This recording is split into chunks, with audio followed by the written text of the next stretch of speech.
Everyone, edges study point में आपका स्वागत है। आज के इस वीडियो में हम सर्कुलर सीटिंग अरेंजमेंट को कुछ क्वेश्चन देखेंगे जो आने वाले परीक्षाओं के लिए काफ़ी महत्वपूर्ण है। आजकल देखा जाए तो एसएससी सीजीएल में भी सर्कुलर सीटिंग अरेंजमेंट से हर शिफ्ट में क्वेश्चन पूछ ही लिया जाता है, तो इसको आप स्किप करने की कोशिश ना करें, सीखें और यहाँ से अपना मार्क्स बूस्ट करें। चलिए आगे बढ़ते हैं। पहला क्वेश्चन है कि 6 लड़कियां ABCDEF एक वृत्ताकार मेज के चारों ओर बैठी हैं। उन सभी का मुख वृत्त के केंद्र की ओर है। ठीक है, तो पहले देखिए केंद्र की ओर जब फेस कर रहे हो, ठीक है, तो ये जो एंटी क्लॉकवाइज जो डायरेक्शन होगा ये बायां होगा। ठीक है, क्लॉक मतलब घड़ी कैसे चलता है उसको याद रखिएगा, और एंटी क्लॉकवाइज को क्या कहेंगे? दायां। क्लॉकवाइज हमारा हो जाएगा बायां, क्लॉकवाइज, ठीक है, और एंटी क्लॉकवाइज हो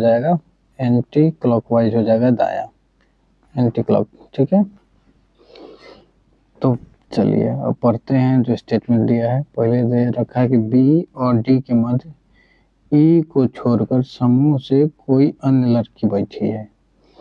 तो बी और डी के मध्य, तो देखिए बी और डी, अब जरूरी नहीं है कि बी यहीं रहेगा और डी यहीं रहेगा, डी यहाँ भी रह सकता है, बी यहाँ भी रह सकता है, लेकिन ये क्लियर है कि दोनों के बीच में ई यहाँ पे नहीं रहेगा।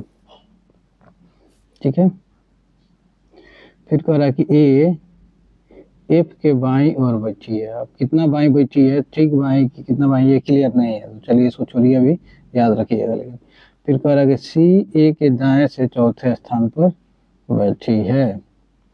तो ए को कहाँ रखें? ए के दाएं से, एक यहाँ खाली है, पहला दूसरा तीसरा चौथा, हाँ यहीं प्लेस करना पड़ेगा। ए के दाएं से पहला दूसरा तीसरा चौथा, यहाँ सी हो जाएगी। ठीक है,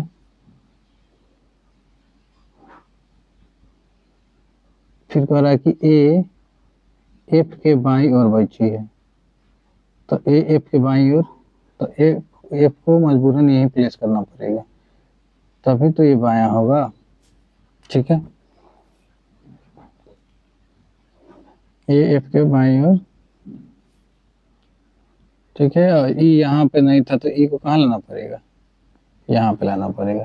तो पूछ रहा है कि ए के बाईं ओर से दूसरे स्थान पे कौन है? ए के बाईं ओर से दूसरे स्थान पे कौन होगा?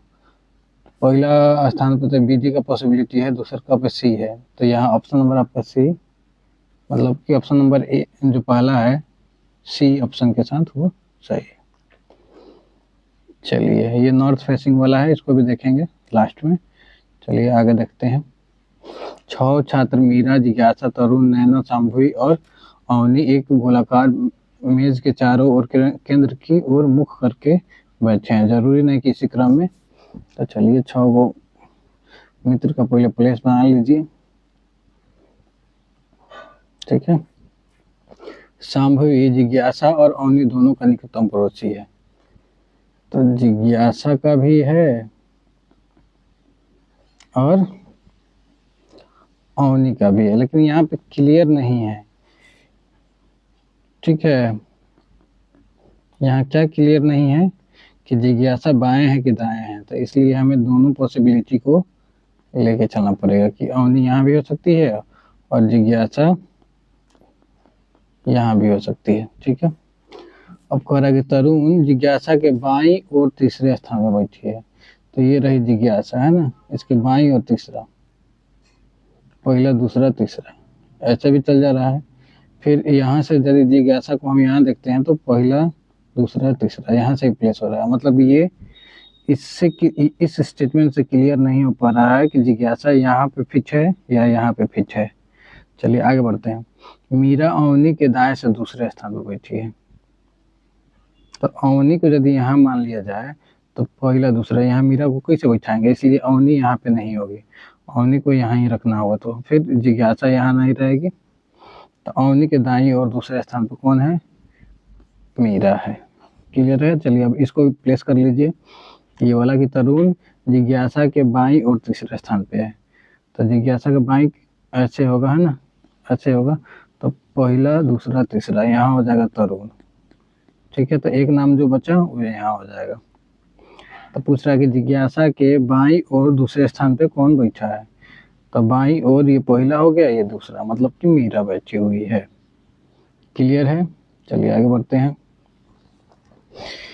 ए M P D Q R W और बी एक वृत्त के चारों ओर केंद्र की ओर सम्मुख बैठे हैं।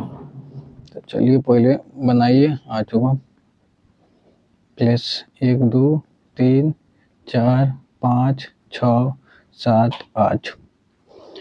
ठीक है, और आगे डी ए के बाएं से चौथा है, ए के बाएं से पहला दूसरा तीसरा चौथा डी है। ठीक है, जो एम के दाएं से तीसरा है, तो जो ये जो लगता है वो दूसरे पर्सन के लिए लगता है।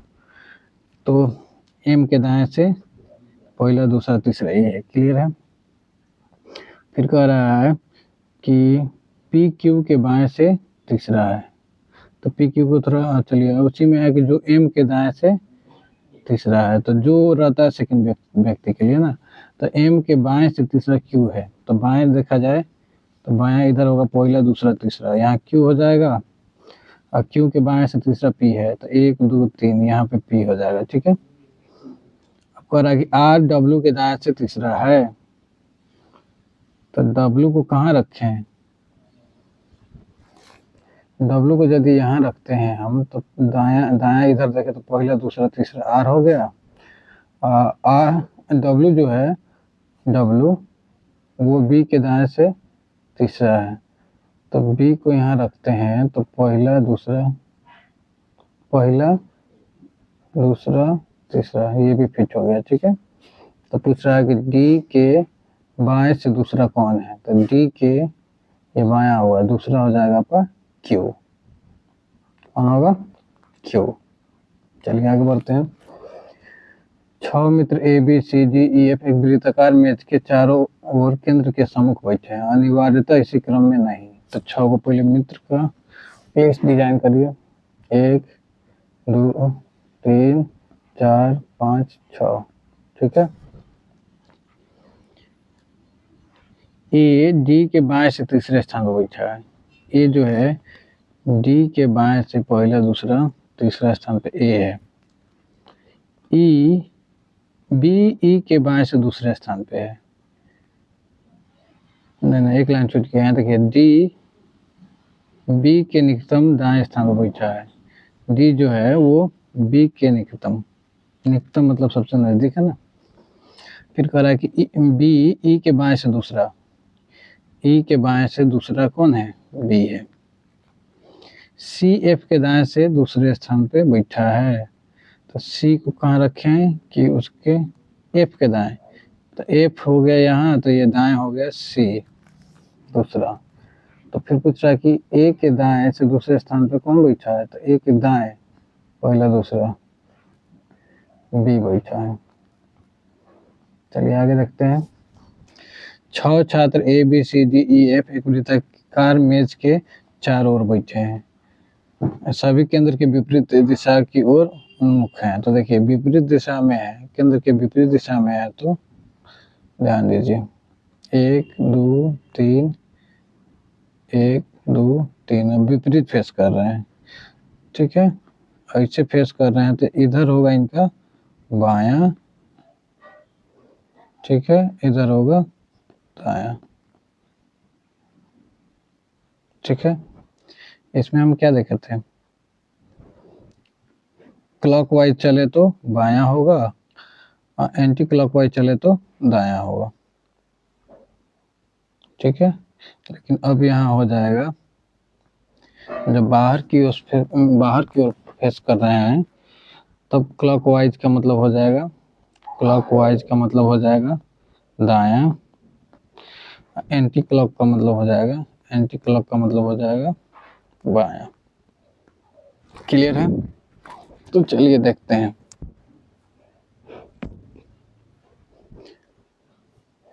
कह रहा है कि डी ई जो एफ के ठीक दाएं है, डी ई जो एफ के ठीक दाएं हैं, तो एफ के ठीक दाएं कौन होगा? एफ के ठीक दाएं होगा, एफ के ठीक दाएं होगा कौन? ई। डी ई जो एफ के दाएं ठीक दाएं हैं, के ठीक दाएं हैं, तो चलिए डी जो है एफ के दाएं हो गया ई, और ई के दाएं हो गया डी। क्लियर है? करा कि ए डी और सी का निकटतम पड़ोसी है, ए डी और सी का निकटतम पड़ोसी है, तब ए को तो यहाँ बीच में रखना पड़ेगा, और डी सी में पता नहीं कि कौन ए के दाएं है या कौन बाएं है। तब निम्नलिखित में से कौन ई के बाएं से दूसरे स्थान पे है? तो ई के बाएं देखा जाए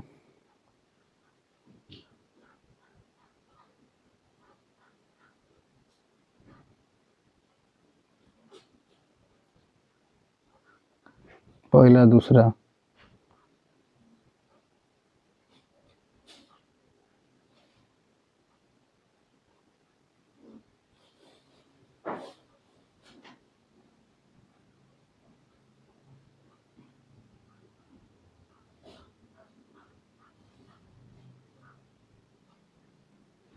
चलिए यहाँ कुछ गड़बड़ हो रहा है। देखिए ए डी और सी का निकटतम पड़ोसी है, ए जो है वो डी और सी का निकटतम पड़ोसी है। अरे यार, तो डी तो यहाँ हमारा फिक्स हो गया था पहले ना, यहाँ गलती हो रहा था। ए जो है यहाँ डी तो पहले प्लेस हो चुका था, तो ए जो है डी और सी का निकटतम पड़ोसी है, ठीक है। तो बी के लिए यहाँ प्लेस बचा है ना। तो पूछ रहा है कि निम्नलिखित में से कौन ई के बाएं से दूसरे स्थान पे बैठा है?